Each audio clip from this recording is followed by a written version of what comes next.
Fala pessoal,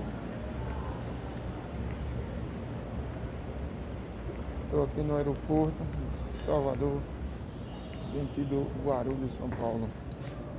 Passar uns 15 dias lá, comprar uns equipamento de aeração, disco difusor, soprador, medidor de parâmetro. Vou lá abastecer a empresa lá.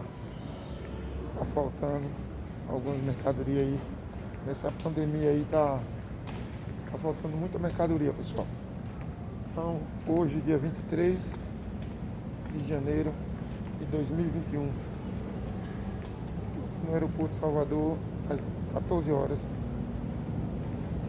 rumo ao aeroporto de Guarulhos, assim Deus permitir.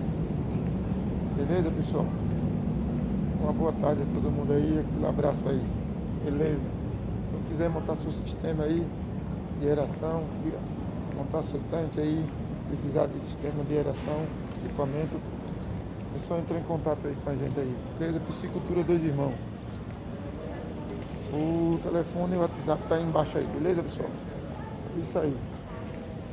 Vamos que vamos. Pode parar não, pessoal. A pandemia tá aí, mas temos que correr atrás. Beleza, pessoal?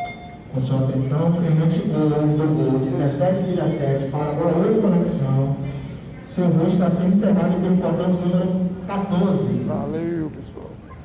Atenção.